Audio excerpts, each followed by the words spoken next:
meu convite para você hoje é nos focarmos no tema constelação. Quando eu falo de constelação familiar, que todo mundo já ouviu falar, todo mundo conhece, a questão da constelação é muito mais uma tomada de consciência e de atitude quando você se apropria dessas informações do que propriamente o constelar. Porque muita gente chega numa constelação ao abrir o campo, olha para aquilo e não se reconhece ali, não identifica, né, o que ela veio buscar, não identifica as informações que surgem ali. E aí ela entra em conflito, né? Tem pessoas que saem satisfeitas, tem pessoas que olham para aquilo e desqualificam, e tem pessoas que olham, gravam a imagem, tomam no coração aquilo que aconteceu e mudam, né? Constelação é a solução de tudo? Não, não é. Mas quando você tem consciência e age de acordo com essa consciência, que você está agindo de uma maneira coerente com aquilo que você viu, que você sentiu, e a partir daí você faz uma mudança. Nós, como seres humanos, a gente tem toda uma experiência de vida, uma consciência a partir do momento que nós nascemos. Então, quando eu nasço, eu reconheço meu pai, minha mãe, meus irmãos, minha família, meu grupo social, a minha escola, o meu país, a minha cultura, a minha religião, os meus valores, aquilo que eu acredito, os meus princípios, eles vão se moldando a partir de toda essa experiência que a gente vai agregando. Às vezes, a minha questão é física. Eu tenho uma doença que está no meu corpo. Não adianta eu constelar, não adianta eu fazer nada. Eu tenho que ir lá no médico e fazer um tratamento e tomar um remédio. E aí eu vou melhorar. Então, quando eu falo da minha consciência pessoal, eu estou falando de questões que eu tenho que olhar para onde eu vou tratar. Quando eu falo do campo emocional, do campo psíquico, eu estou falando das doenças psicológicas, daquelas que eu não consigo enxergar tão claramente. Quando eu falo de uma depressão, é algo que eu preciso de tratamento psicológico, físico, mas a constelação pode te ajudar também. Porque quando a gente abre o sistema e você olha uma questão que faz sentido, você se permite mudar, a sua alma se alinha com a sua essência, com aquilo que está sendo visto, com aquilo que é essencial para o seu processo de mudança, de transformação. Quando isso acontece, algo se desprende, algo se solta. E eu consigo melhorar, eu consigo transformar a minha vida. Então, muitas pessoas melhoram, não só com questões psíquicas, mas também físicas, doenças físicas que são sistêmicas, que vêm já com uma programação quando eu nasci. Eu tenho que passar por esse caminho. Esse caminho faz parte de um processo de aprendizagem. Esse caminho pode ser um legado que eu escolhi trocar de lugar com a minha mãe, com o meu pai. Quando eu escolho isso, quando eu sigo esse caminho inconscientemente, eu modifico algumas coisas da minha vida, eu sofro e eu sequer sei que eu estou sofrendo por causa disso. O legado é uma herança que a gente herda, que a gente assume como nossa, uma lealdade a um padrão que eu não tenho consciência, eu simplesmente funciono daquela forma. Então, quando a gente olha sistemicamente, e aí você pode pensar claramente, se você tem um grupo de amigos, esse grupo de amigos ele tem um jeito de funcionar. Quando a gente não está de acordo com esse grupo, quando a gente briga com alguém dentro desse grupo, quando a gente cria algum conflito, ou alguém cria um conflito com a gente rompe. A gente se sente mal, a gente se afasta, ou o grupo se afasta.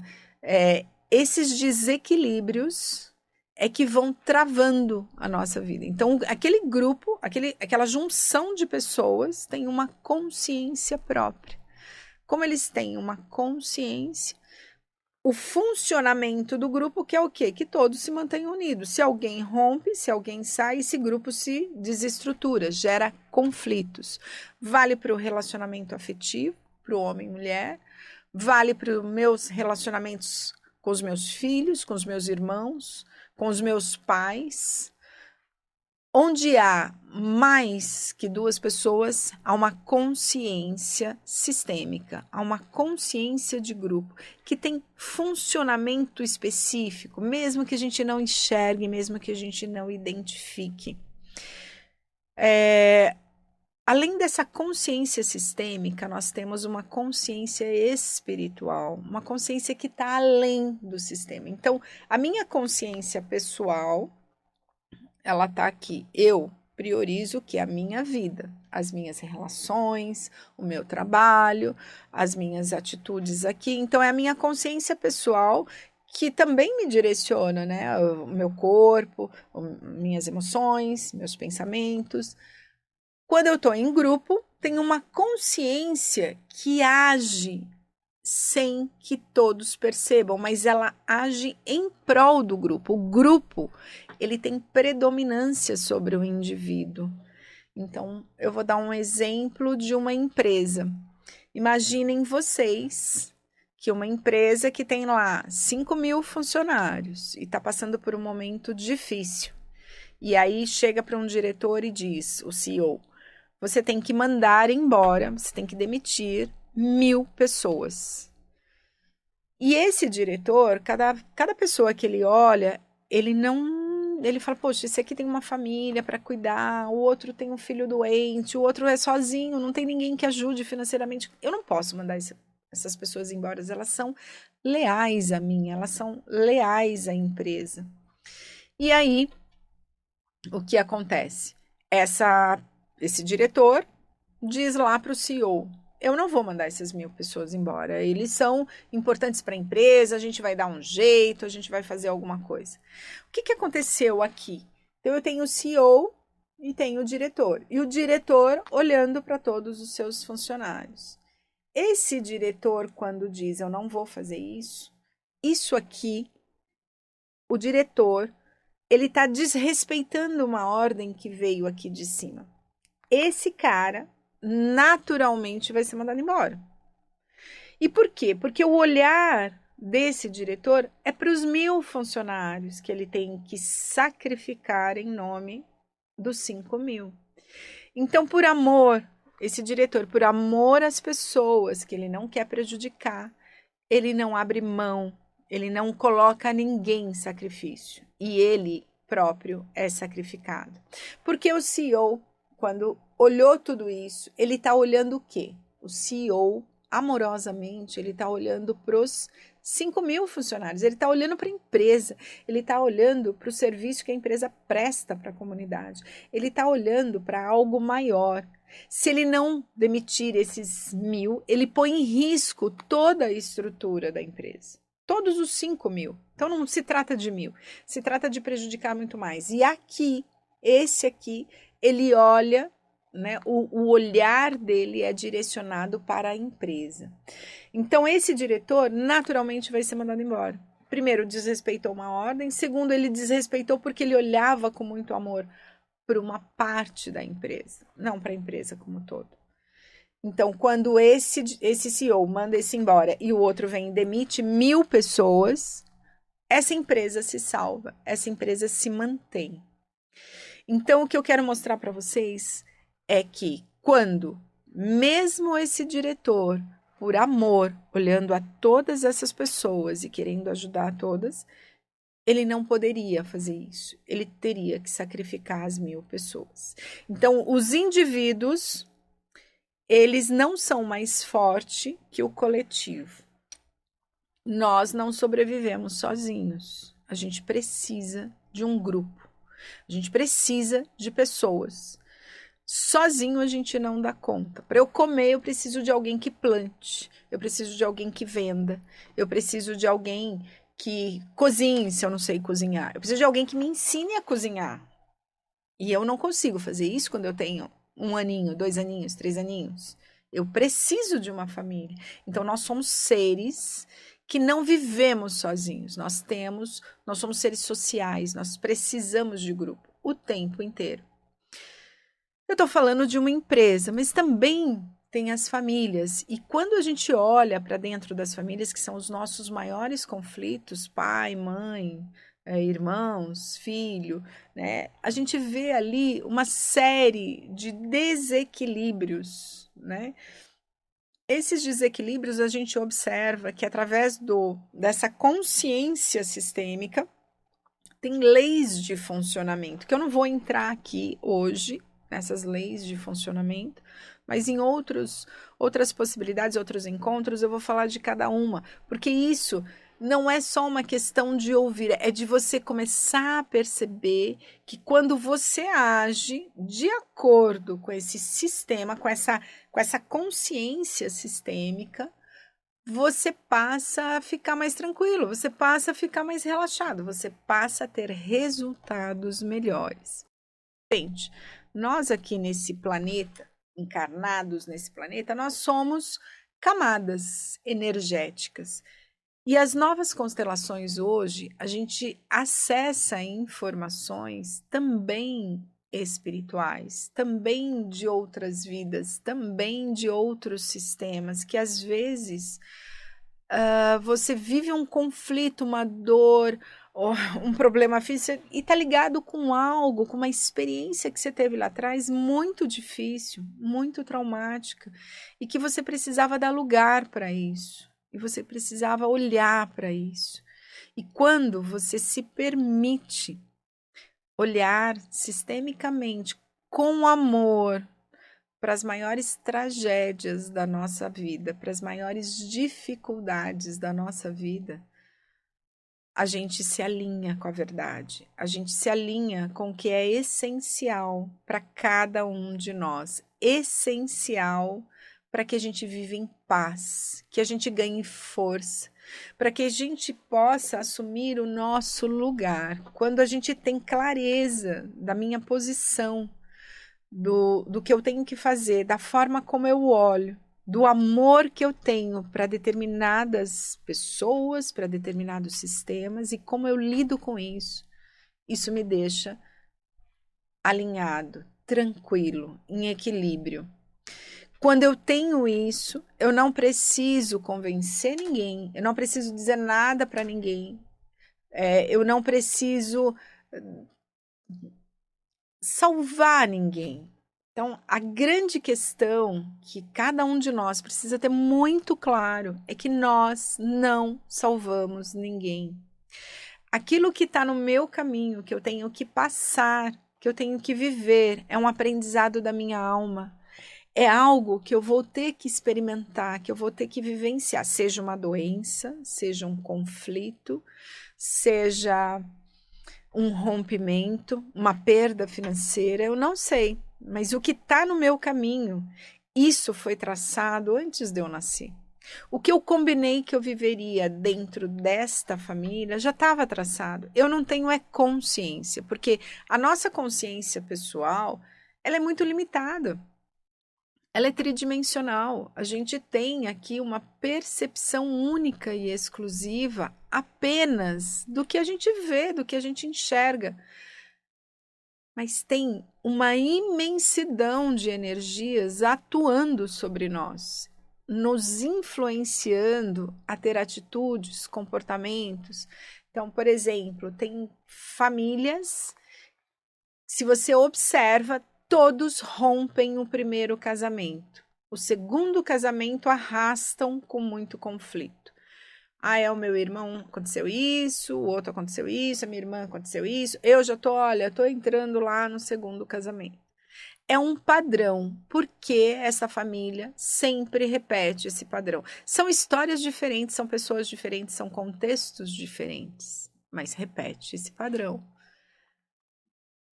Que força é essa que as pessoas não conseguem fazer diferente. Elas sempre rompem o primeiro relacionamento. Ou aquelas que não casam, que não podem se relacionar. Então, o tio solteiro, aqueles que enlouquecem na família, aqueles que rompem com todo mundo, ou que a família rompe com a pessoa. Por que essas coisas são tão fortes e essas coisas, mesmo que eu não queira olhar, que eu não queira vivenciar, que eu não queira entrar em contato com isso, eu vou ver isso no meu neto. Meu neto vai ter um padrão de comportamento muito parecido com aquele que o meu irmão tinha, que eu odiava, ou o meu filho, ou a minha neta se casa com alguém que faz exatamente o que eu odiei a vida inteira no meu irmão, no meu pai. Ou, né, a gente fala de vários relacionamentos conflitantes, abusivos. O que eu tenho? O que eu tenho em mim que eu atraio esse tipo de padrão de relacionamento? Por que eu provoco o outro até a última instância para que o outro enlouqueça? Porque eu não consigo me controlar e eu sei que eu estou em risco, que se eu provocar muito, o outro vai partir para cima de mim. O que acontece comigo que eu não consigo me controlar, que eu vou provocando, até que ponto? Até dar uma briga? Até o outro me matar? E quando eu tô numa relação como essa, eu não provoco, mas eu me sinto tão acuada que eu não consigo fazer absolutamente nada, eu não consigo sair dali, eu não consigo pedir ajuda. Se eu peço ajuda e as pessoas se dispõem a me ajudar, eu não tenho coragem para sair dali. E eu continuo incessantemente nesta relação que não vai me levar a nada, mas eu não consigo sair. Eu já fiz terapia, eu já fui para o psiquiatra, eu já tomei remédio, eu já fiz N terapia, já fiz várias constelações, eu não consigo sair desse sistema, eu não consigo sair dessa relação. O que me prende aí? Então, essas situações que você vive, que eu vivo, que todo mundo vive, e que a gente não explica, que a gente não entende, a gente simplesmente se vê paralisado. Ou se vê reagindo, mas também não faz nada para sair daquilo. Então, isso a gente chama de legado invisível. São heranças, são movimentos que você faz da sua alma, que você não entende. Racionalmente, ninguém quer viver num contexto como esse. Ninguém quer viver sofrendo. Todo mundo quer viver feliz, satisfeito, alegre, se divertindo. Ninguém quer ter dificuldade. Mas por que a gente passa por tudo isso? Aí precisamos ter muito claro que a gente precisa estar alinhado com essa consciência pessoal, com essa consciência de grupo e com essa consciência espiritual. Se eu estiver alinhada, se eu estiver funcionando, ou pelo menos conscientemente, agindo de uma maneira onde eu consiga olhar para isso respeitosamente, eu vou seguir a minha vida de uma maneira mais tranquila. Não quer dizer que eu não vá ter problemas, mas esses problemas eu vou lidar de uma maneira muito melhor. Mas eu preciso ter esse alinhamento. Eu vou dar uma experiência para vocês que eu vivi como representante de uma constelação. Bom, tinha um sistema familiar e eu representava uma das filhas. E essa filha que eu estava representando, eu olhava para a cara do pai, eu tinha vontade de estrangular o pai, eu odiava o pai. Quando terminou a constelação, a mãe, que era quem tinha constelado, ela falou para o facilitador, que eu era representante, falou para o facilitador, olha, aqui tá tudo legal, a única coisa é a representante da minha filha que... minha filha se dá super bem com o pai dela, eu não vejo isso aqui não. Isso aqui eu não identifico. Minha filha, não vejo esse problema. Ok, eu fui leal ao campo. O que é ser leal ao campo? É sentir. Eu senti aquilo, ok, tô em paz, ela não concorda, pra mim tá tudo certo, gente, não tem problema nenhum. Passado meses, sei lá, um outro contexto, eu fui representante numa outra constelação da irmã da moça que estava constelando. E aí, óbvio, né, eu tinha ali um conflito com a mãe. Quando terminou a constelação, a moça falou a mesma coisa que aquela meses atrás tinha dito. Olha, gente, tá tudo certo, mas essa moça que representou aqui a minha irmã, cara, minha irmã é assim, ó, colada na minha mãe. É carne e unha. Eu é que tenho problema com a minha mãe. Ela não tem problema com a mãe dela, não. Com a minha mãe. Imagina, ela é muito apegada. Ou seja, ela não reconheceu aquilo que sistemicamente estava apresentando. Eu, de novo, tranquila, em paz comigo, porque era o que eu senti realmente. Eu sou fiel ao campo. Fiquei em paz, mas naquele dia, na hora do intervalo, aquela mãe, aquela primeira que me disse aquilo, me viu e eu acho que ela falou, poxa, essa moça de novo, né, tá passando pela mesma coisa. Aí ela me chama e fala, olha, você lembra de mim? Eu falei, não. Aí ela falou, você representou a minha filha numa constelação X e eu disse que eu não identificava o que foi mostrado no campo, que a minha filha tivesse problema com o pai.